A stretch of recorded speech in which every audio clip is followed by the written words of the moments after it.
Salut les amigos, c'est moi, comment ça va? Bon, j'espère que vous allez bien tous et toutes. Je suis heureuse de vous retrouver. Je vais vous faire un tirage aujourd'hui en mode capsule et en mode capsule expérimentale et un peu en mode quatrième dimension.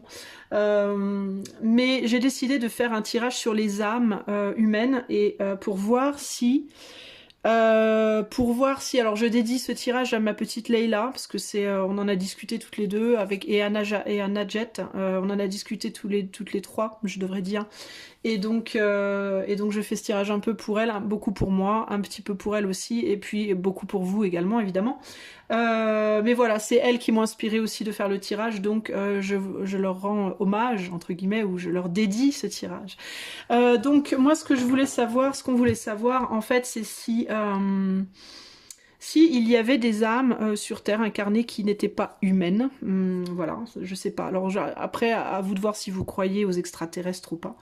Moi, j'y crois à 80%, on va dire. Voilà, j'y crois à 80%. J'ai quand même 10% où je me dis, ça se trouve, je me fais des gros films. Je sais pas. Est-ce qu'il y a des extraterrestres ou pas? Je sais pas. Mais voilà, je vais poser la question aujourd'hui et si j'ai une réponse positive, je demanderai s'il y a des âmes qui sont non humaines. Est-ce qu'elles savent qu'elles sont pas humaines? Et comment elles peuvent éventuellement le savoir ou pas le savoir? On verra. Alors c'est parti, on va commencer tout de suite avec la question de savoir si sur cette terre il y a des âmes, des gens qui ne sont pas humains. Est-ce qu'il y a des gens sur cette terre que l'on voit dans la rue tous les jours, au travail, partout, tout ça, qui sont pas humains, qui sont non humains, donc extraterrestres? On va voir. Alors j'espère que je vais réussir à interpréter, parce que je sais pas comment on interprète les extraterrestres dans les cartes.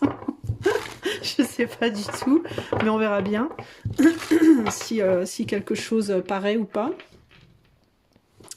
Alors, est-ce qu'il y a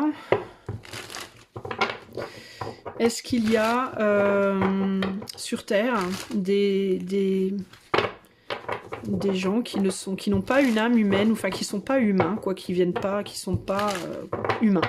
Voilà. Je sais pas comment poser la question autrement.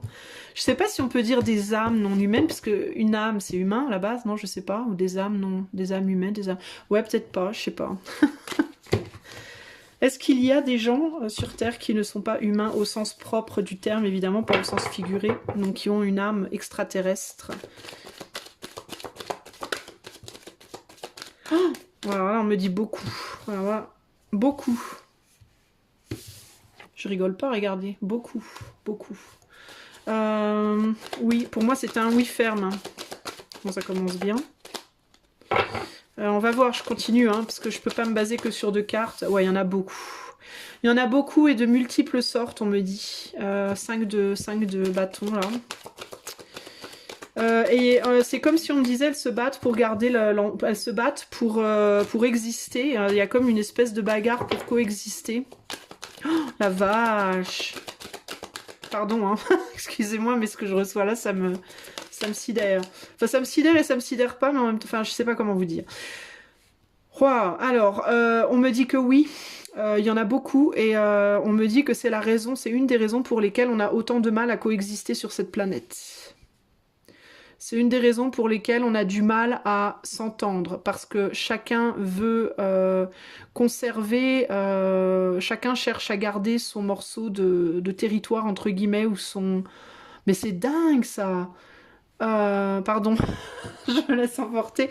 Chacun cherche à garder son morceau de territoire, chacun cherche à rester sur ses positions, pas rester sur ses positions, mais à être lui, à exister à sa façon, entre guillemets, et du coup, ça crée, mais ça voudrait dire qu'il y en a beaucoup, quoi. Mais c'est un truc de ouf, ça. Alors, on a la tour ici, on dirait qu'on est tombé, en fait, ici. On dirait qu'on est tombé sur cette planète, en fait, qu'on est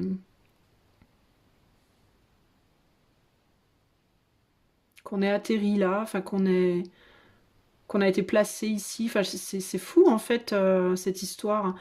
Il y a cette idée d'être tombé et puis d'être venu conquérir la planète et puis qu'il y en a beaucoup, ou alors ils ou elles sont tombés ou je sais pas. Euh, Mais c'est un truc de fou en fait. Un truc de fou. Alors pourquoi on a un 10 de... Ah ouais. On me dit qu'il y en a de toutes les sortes. Hein. Il y en a de plusieurs sortes différentes d'âmes non humaines, en fait. Ouais, et qu'il y en a qui se sont retrouvées là par hasard, qui ont été mises là par hasard, d'autres qui sont arrivés en explorer, qui sont venus explorer, visiter. Et puis il y a l'idée aussi qu'il y en a qui restent et il y en a qui repartent. Alors c'est bizarre ça. Qu'est-ce que c'est que ce 5 de bâton? Ouais, il y a un esprit de conquête. Alors, on me dit que s'il y a autant de problèmes sur la planète, c'est parce que justement, il y a beaucoup il y a beaucoup d'origines différentes. Et c'est pas juste une question d'origine en mode français, anglais, tout ça, ou de couleur ou quoi, mais c'est vraiment d'origine par rapport à la planète. C'est-à-dire que chacun se pense légitime d'être ici en fait pour une raison X ou Y et veut faire respecter sa légitimité, d'où la difficulté à trouver un terrain d'entente. Ouais, c'est bloqué, on n'arrive pas à s'entendre parce que y en a qui ont du cœur, il y en a qui n'en ont pas, il y en a qui voient l'amour, il y en a qui le voient pas. Enfin, du coup c'est compliqué parce qu'on fonctionne tous différemment et ça complique beaucoup les choses justement. Et chacun veut garder ce petit coin de paradis qu'est la planète Terre, en fait. Chacun veut l'exploiter. Ouais, chacun veut l'exploiter pour son propre bénéfice. Que nous dit ce valet de... Et il y a des surveillances aussi. Il y a des gens qui le savent, d'autres qui le savent pas. Il y a l'idée de se rechercher entre âmes similaires, ce qu'on appelle des âmes sœurs aussi. Alors on me dit même limite c'est possible que ce qu'on appelle des âmes sœurs, parfois ça veut dire des âmes similaires aux nôtres en mode qui viennent du même endroit quoi. Alors est-ce qu'il y a une chose telle que l'humain ou est-ce qu'en fait on est juste composé, cette planète est juste composée de plein de... Alors c'est bizarre parce que le mot qui... Enfin va vous paraître vachement rude ce que je dis mais le mot qui me vient en tête c'est déchets. Et c'est comme si on me disait presque qu'on était une planète peuplée de déchets. Alors c'est dur hein, ce que je dis, hein, mais de déchets en mode d'exclus, quoi. De peut-être plein d'endroits différents. Et que la Terre, c'était un endroit où on se retrouvait comme une prison, un peu comme un endroit où on met tous les gens, toutes les âmes qui ont besoin d'expier quelque chose, ou de réparer quelque chose, ou de... Tu vois ? C'est dur ce que je vois là en fait. Hein. Et comme dans une prison, on a du mal à s'entendre, on a du mal à coexister, à cohabiter, et on essaie de trouver qui va être dans notre camp et qui va pas être dans notre camp, et etc. quoi. Et puis comme dans une prison, il y a des gens qui viennent et qui repartent, puis il y en a d'autres qui restent toute leur vie, il y en a d'autres qui restent longtemps, d'autres qui restent moins longtemps. Enfin, c'est vachement bizarre ce que je vois là. Hein. C'est comme si la Terre c'était une prison galactique quoi un peu. C'est comme si c'était un endroit où on vient expier une faute, ou enfin pas expier une faute, mais comment dire...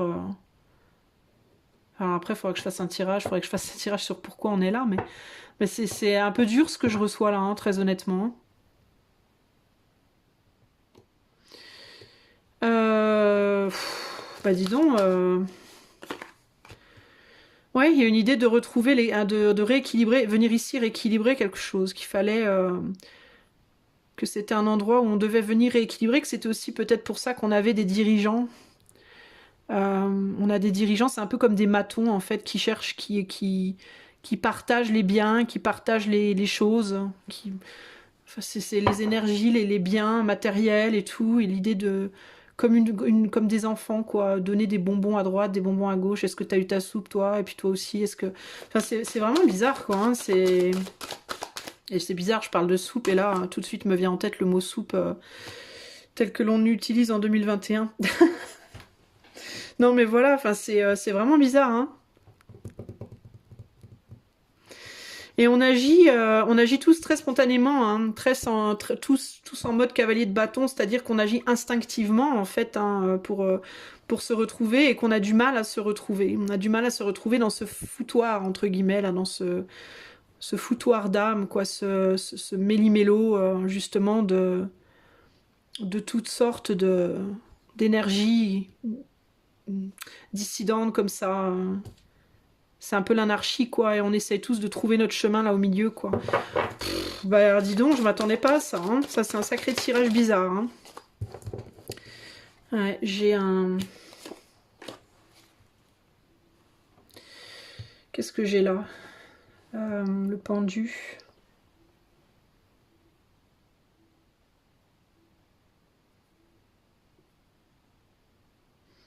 Je sais pas trop ce que ça me dit, là. Il y a le fait d'un nouveau départ, un nouveau départ pour apprendre à voir les choses différemment, pour... Je vous parlais d'emprisonnement, hein. Voilà. D'emprisonnement pour expier quelque chose, et là on a un 2 de bâton, hein, par rapport à des choix qui ont été faits, ou des choix qui ont été faits, ou alors des choix à faire, une façon nouvelle de voir le monde, de voir les choses. Pouh. Eh ben dis donc. Bah écoutez, I don't know.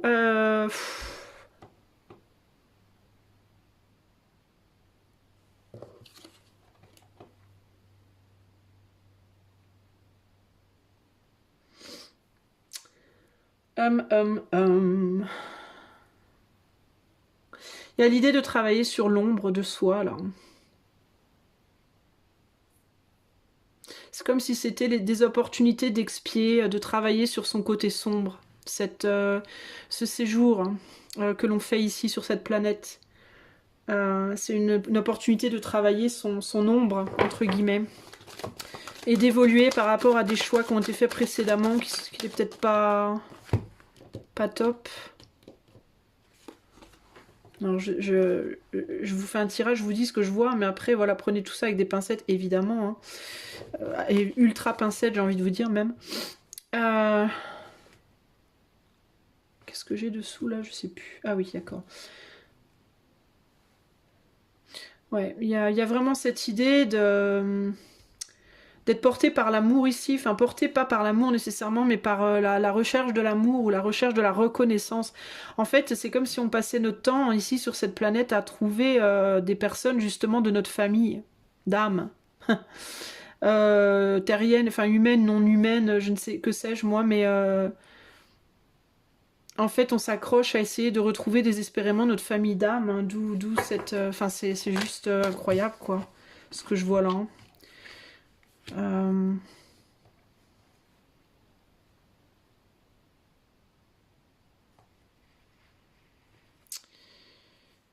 Et là on me dit quoi là?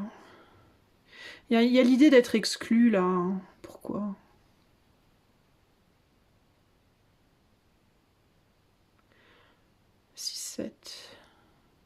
Je crois que c'est une opportunité de retrouver ce qu'on a perdu, hein, je sais pas, et de pouvoir faire le deuil de quelque chose, de retrouver une paix intérieure et de pouvoir faire le deuil de fautes passées ou de...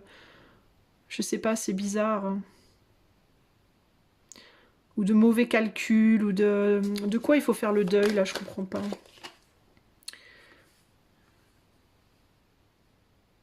Bah, le fait de vouloir être, de vouloir sortir du lot, de vouloir être différent, de vouloir... Je sais pas, c'est vraiment bizarre, en fait, hein. De pas avoir su... C'est lourd à expliquer. De pas avoir su, justement... se relier à l'amour, se relier aux sentiments. C'est comme si on venait ici pour réapprendre, comme pour être rééduqué. Je sais pas, c'est compliqué. Hein.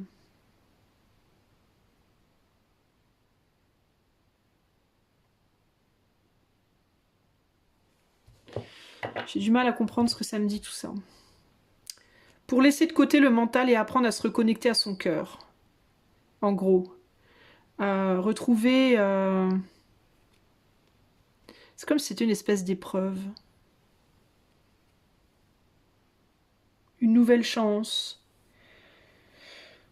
Une nouvelle chance à travers une épreuve.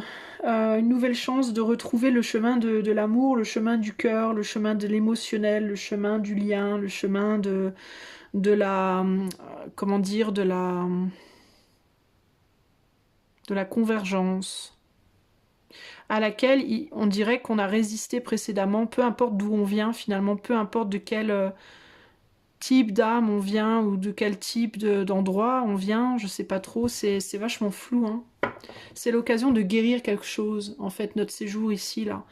Et est-ce qu'il y a différentes âmes? Pour moi, c'est un gros oui. Un gros oui. Un gros oui, et il y en a beaucoup, en fait, des différentes. Il y a beaucoup de types différents, on n'est pas tous humains.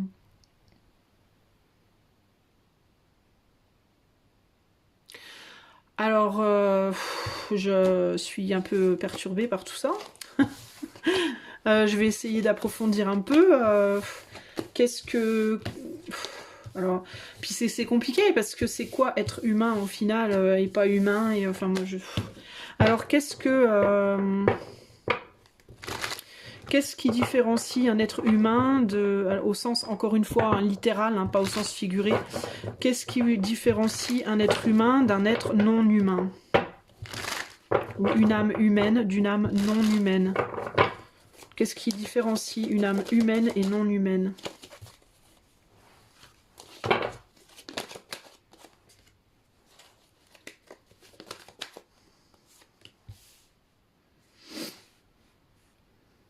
Je sais pas si je vais pouvoir répondre. Je pose des questions complexes et puis je sais pas si j'ai la capacité en fait. C'est horrible. Je me lance dans des trucs, je sais pas si j'ai la capacité de répondre. Qu'est-ce qui différencie les âmes humaines des âmes non humaines? Je ne sais pas. I don't know. Alors d'un côté, il y a un côté très instinctif là. Et de l'autre, il y a une espèce de... quelque chose de beaucoup plus calculé.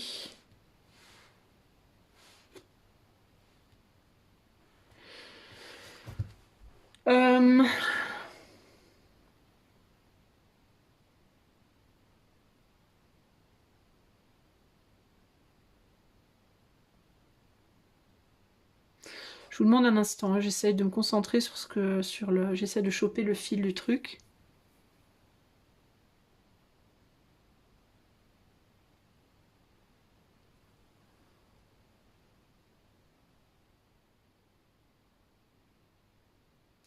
Alors, j'ai en haut quelque chose de très mental. Quelque chose qui est beaucoup dans le contrôle des émotions. Et en bas, quelque chose de beaucoup plus instinctif en termes d'émotions, justement. C'est comme si on me disait, il y a une âme qui va être beaucoup dans le contrôle et l'autre qui va être beaucoup dans la spontanéité, au niveau émotif, au niveau émotionnel. Mike, I'm working. Alright, thanks. Attendez, je mets en pause 2 secondes. Désolée, j'ai dû faire un long break parce que j'ai été interrompue. Alors, je disais donc, on était sur la différence entre les âmes humaines et les âmes non humaines et maintenant on me tape dans la fenêtre. Essayez de faire un tirage quand vous êtes interrompu 30 fois. Bon, alors, pardon. Je vais pas y arriver. Ah! Les âmes humaines, des âmes non humaines. Donc ici, on a l'idée de... Alors par contre, je sais pas... on va... Les âmes humaines sont sûrement celles du bas, j'imagine. Mais...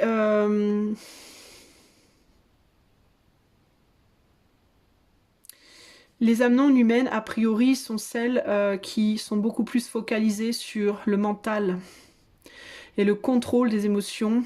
Et les âmes non humaines sont celles qui sont beaucoup plus dans la passion et dans l'amour et dans l'émotionnel, justement. La capacité, la volonté de nourrir et d'être nourri. Il y a une plus grande fragilité chez l'âme humaine et enfin d'après ce que je vois, hein, je suis pas en train de vous dire que c'est la vérité ultime, j'en sais rien. Encore une fois, si je fais un tirage, mais est-ce que est-ce que c'est vrai tout ça? Je ne sais pas. Je ne sais pas, les amis. Ouais, il y a quelque chose de beaucoup plus mental, de beaucoup plus calculateur, calculé. Il y a une plus grande difficulté à...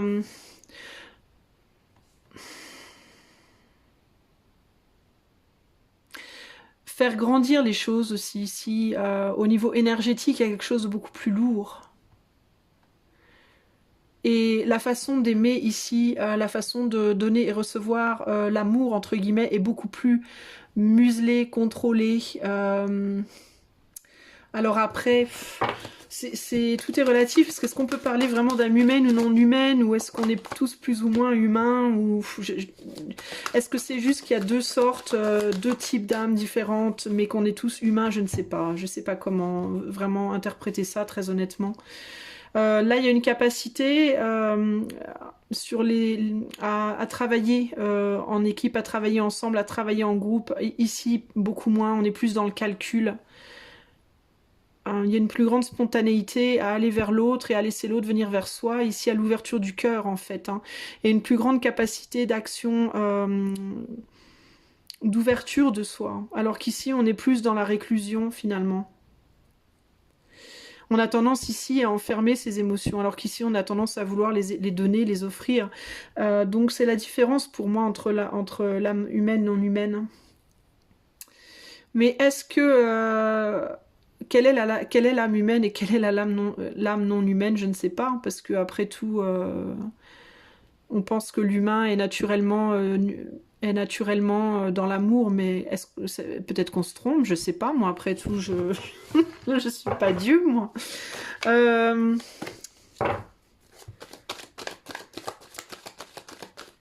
y a peut-être aussi une plus grande difficulté pour les âmes non humaines, entre guillemets, à retenir l'énergie. À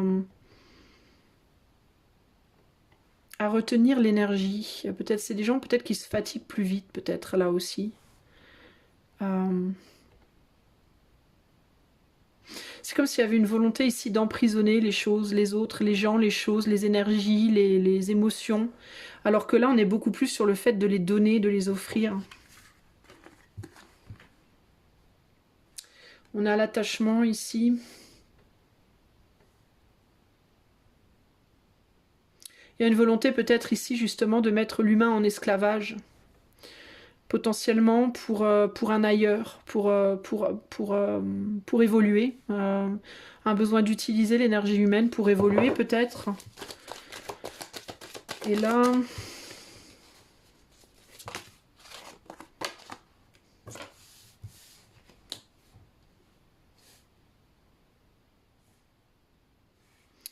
ou un besoin, même pas par rapport aux humains de manière globale, mais le besoin d'être attaché à l'autre, de s'attacher à l'autre pour évoluer. De puiser l'énergie en l'autre pour avancer. Alors qu'ici, on n'a pas besoin de ça. On n'a pas le désir ici de drainer l'autre pour à ses fins. On est capable de s'auto-satisfaire, de s'auto-gérer, quoi. C'est comme si on parlait en fait d'une âme qui est capable de se gérer toute seule et qui est capable aussi de donner librement aux autres sans avoir peur de se perdre ou de perdre. Et ici, une âme qui va être plutôt dans le vampirisme en fait. Ça va plutôt être une forme de vampirisme. Sans toi, je ne vis pas, quoi. Si je peux pas me nourrir de ça, de toi, de ton énergie, de ton cœur, de ci, de ça, je peux pas être, je peux pas exister. C'est un peu ça que je ressens ici. C'est particulier, hein, comme... Ici, on a quelqu'un qui a besoin d'une autre comme d'une pile pour fonctionner. Et là, on a quelqu'un qui tient sur ses propres jambes, en fait, qui est, comme on dit, autosuffisant. Donc, il y a une âme qui est autosuffisante et l'autre qui ne l'est pas. Voilà. Ici, il y a une âme qui regarde beaucoup à l'intérieur d'elle-même, qui trouve la source de son énergie, de son amour à l'intérieur, et un autre type d'âme qui est plus sur aller chercher à l'extérieur.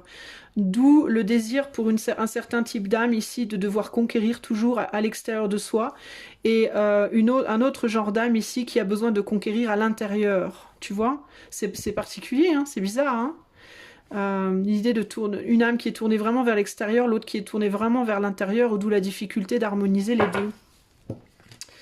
Voilà ce que je vois au niveau de la différence de manière globale, mais après, comme on me dit qu'il y a beaucoup de genres d'âmes différentes, alors moi je sais pas trop comment... c'est compliqué tout ça. Hein. Est-ce que une personne qui n'est pas, entre guillemets, humaine, le sait qu'elle n'est pas humaine? Est-ce qu'une personne qui a une âme non humaine sait, est au courant, peut savoir qu'elle a une âme non humaine? Est-ce qu'elle est au courant? Est-ce qu'elle le sait ou pas?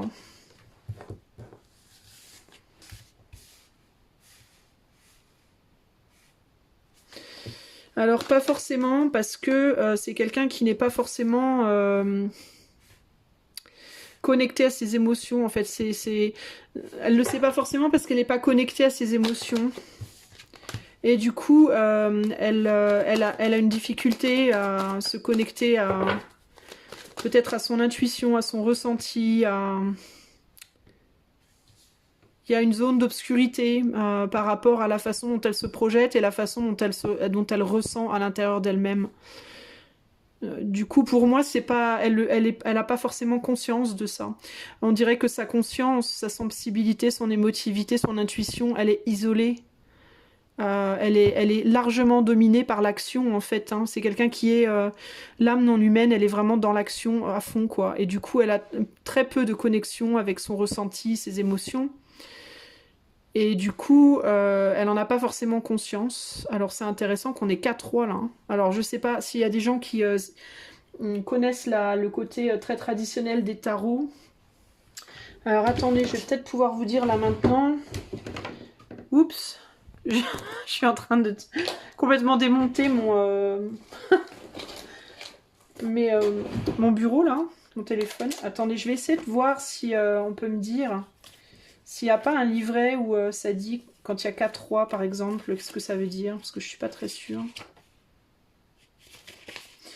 Mais quand il y a quand il y a 4 rois, 4 valets, tout ça, normalement ça dit ce que ça veut dire. Enfin, il y a une raison à ça. Mais alors, est-ce que je peux trouver ça dans mes papiers? Moi, j'en sais rien.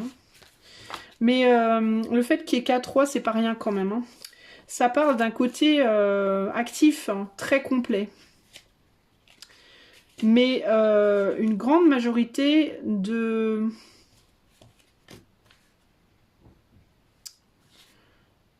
Avec une grande majorité... Maintenant, j'ai pas... Je sais pas où... Je sais pas ce que ça veut dire 4-3. Mais je suis sûre qu'il y en a qui vont regarder, qui le savent. Si vous le savez, vous pouvez le noter dans les commentaires pour les gens comme moi qui ne savent pas. Oh boy. Bon, je sais pas. J'arrive pas à trouver, puis je vais pas vous faire attendre 15 jours. Donc, le fait qu'il y ait 4-3, ça a une signification spéciale. Alors, si quelqu'un sait ce que ça veut dire quand il y a 4-3, moi, je l'ai lu, mais je me souviens plus. C'est pour ça que j'aime pas lire, moi je retiens jamais rien quand je lis un livre, ça rentre puis ça ressort direct. C'est une vraie... Mon cerveau est une passoire. Donc ça sert à rien que je lise, parce que de toute façon, 10 minutes après, j'ai oublié ce que j'ai lu. C'est assez dire à quel point ça m'intéresse. Mais toujours est-il que le fait qu'on ait 4-3, là, c'est pas pour rien. Ce n'est pas pour rien. Pour moi, c'est quelqu'un qui est entièrement concentré sur son action, en fait. Plus que c'est un peu, ça fait un peu robotique, quoi. Ça fait un peu machine, en fait. Hein. Ça fait un peu machine, ça fait un peu action, action, action. Je maîtrise le mental, je maîtrise le fait d'investir mon énergie, je maîtrise l'action, je maîtrise la capacité de projeter ce qui peut être appelé de l'amour, entre guillemets. Hein, Mais c'est plus... c'est rigolo parce que c'est plus une projection de l'amour qui est jouée, en fait, qui est... comme on est vraiment beaucoup dans la projection, je sais pas si c'est toujours très sincère au final. Hein.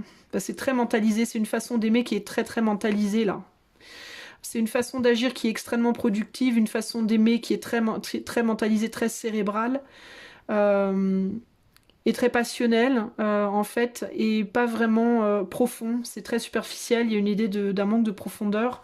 La profondeur des émotions en fait, elle est occultée par cette énorme, écrasante majorité de masculinité là. En fait. Donc du coup, je sais pas si elle en est vraiment consciente, la personne qui n'est pas humaine, entre guillemets. Ouais, il y a quelque chose... parce qu'on met on ne nourrit pas, en fait, cet amour. Il n'est pas nourri.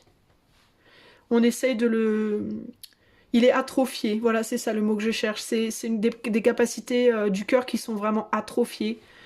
voire inexistante, enfin je ne veux pas dire inexistante, mais vraiment atrophiée, occultée complètement chez l'âme non humaine. Et du coup c'est très très dur, je pense pas que c'est des gens qui savent qu'ils ne le sont pas. La capacité, ouais, le puits, hein, la source en fait elle est occultée là. C'est trop mentalisé, c'est très très mentalisé, les sentiments, les émotions. Alors, je sais pas trop. C'est des gens qui, je pense qu'il y aurait potentiellement une capacité de le reconnaître, mais encore faudrait-il se concentrer dessus, quoi. Je sais pas si c'est des personnes qui sont concentrées là-dessus, en fait. On dirait qu'elles sont concentrées sur tout sauf ça, quoi.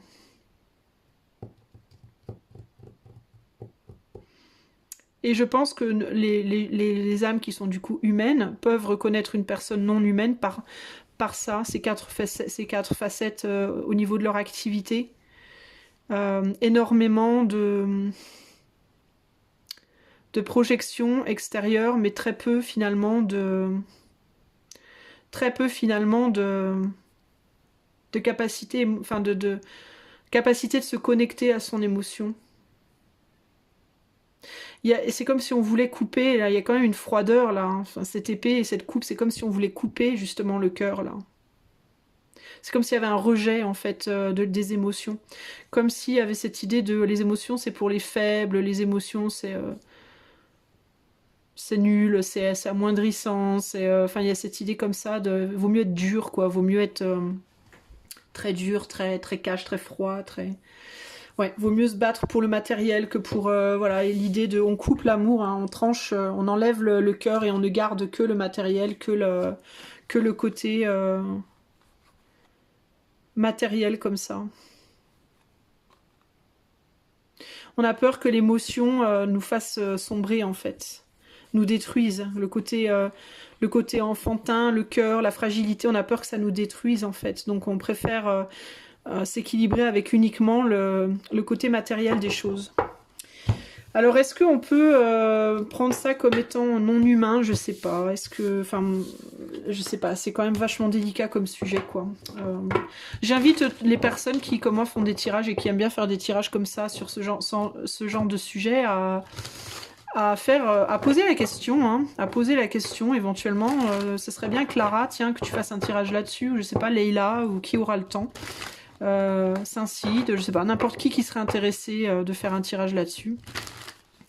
Tempérance, guidance, si tu regardes, pourquoi pas, je sais pas. Pour voir si vous voyez des choses différentes de moi, des autres angles, ou je sais pas. La dernière question que je vais poser avant de vous quitter, les amis, c'est est-ce que... qu'est-ce qu'il faut faire face à une personne comme ça qui nous paraît non humaine? Quel genre de réaction il faut avoir face à une personne comme ça? Pour une âme humaine, comment est-ce qu'une âme humaine doit réagir face à une âme non humaine?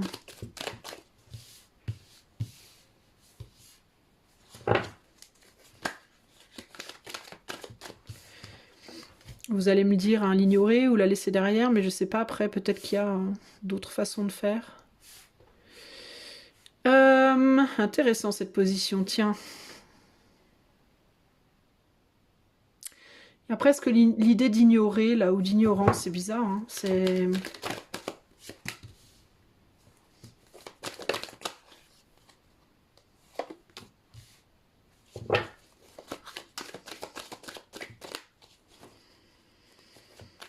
Qu'est-ce qu'il faut faire par rapport face à une âme non humaine?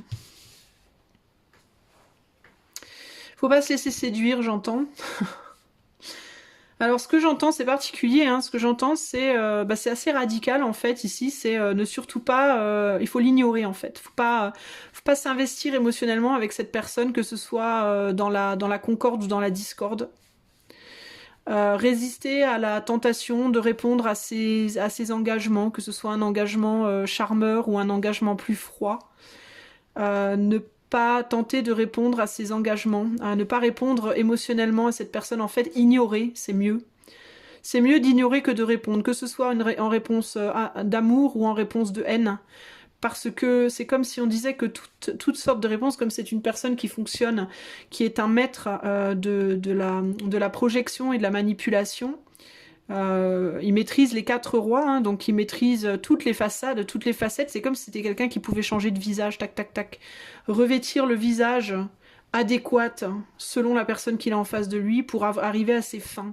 Mais il n'y a pas de cœur en fait, ou très très peu. Le cœur est atrophié, voire supprimé chez ces gens-là. Donc il y a cette idée de... même avec l'amour, on peut pas les changer en fait. En fait, il faut pas vouloir changer cette personne. D'où la papesse retournée, c'est qu'il faut laisser derrière cette idée qu'on peut, avec son pouvoir personnel, éventuellement changer cette personne. On peut pas. C'est des gens qu'on peut pas changer en fait, ils sont comme ça, ils sont pas autrement. Et la seule façon de les vaincre, entre guillemets, c'est de ne pas engager, tout simplement. Ni dans l'amour, ni dans la haine, ni dans la colère, ni dans rien. Le mieux c'est l'ignorance totale. C'est la seule défense en fait, pour se protéger soi, je pense. D'aller voir ailleurs, de mettre fin à toute forme d'échange avec ces personnes-là. Et de ne surtout pas nourrir cette personne par des émotions, qu'elles soient positives ou négatives. Ouais, il y a vraiment l'idée de se mettre au repos, de ne pas engager, de ne pas regarder cette personne. Je ne sais pas pourquoi il y a cette idée. Vous voyez, on a deux personnes qui tournent carrément le dos. Faut surtout pas regarder. C'est un peu comme si on avait le diable et qu'il faut surtout pas regarder le diable dans les yeux. Parce que le diable, il vient sous les traits de quelqu'un de très beau esthétiquement. Et quand on regarde cette personne dans les yeux, le diable, on est charmé en fait par ses pouvoirs de séduction. Mais c'est uniquement de la séduction, hein. Il n'y a pas de... Il n'y a rien de substantiel derrière, il n'y a aucune profondeur derrière, d'où aussi ici la papesse renversée, c'est que c'est de la séduction pure, mais il n'y a aucune profondeur derrière en fait, hein. Il n'y a pas de substance derrière quoi. Si séduction il y a par une personne telle, c'est de la séduction vide. C'est pas une séduction, c'est de la séduction pour vous drainer de votre énergie, mais c'est pas une séduction qui vous donnera quoi que ce soit quoi. D'accord ? Donc il y a l'idée d'aller offrir son cœur et son amour et son âme ailleurs que chez cette personne et de surtout pas la considérer, ni même la regarder, ni même lui donner quoi que ce soit. Voilà, de ne pas tergiverser avec une personne comme ça. Il faut juste la laisser partir. Faut l'ignorer en fait. Et conserver son énergie propre. Surtout pas laisser cette personne vous vampiriser. Donc voilà les réponses que je peux obtenir. C'est assez cash, assez clair. Voilà donc pour cette petite étude des âmes. Humaines et non humaines. J'espère que ça vous aura plu. N'hésitez pas à me faire des retours par rapport à ça. Ça m'intéresse de voir ce que vous en pensez. Évidemment, je suis très très ouverte à vos interprétations personnelles et à vos tirages et à tout ça, n'hésitez pas. Voilà, moi je vous fais plein de gros bisous. Comme d'habitude, si vous voulez des tirages perso, vous pouvez me contacter. Il y a mon site web dans la description de la vidéo. Je vous fais tout plein de bisous et je vous dis à bientôt. Bye bye.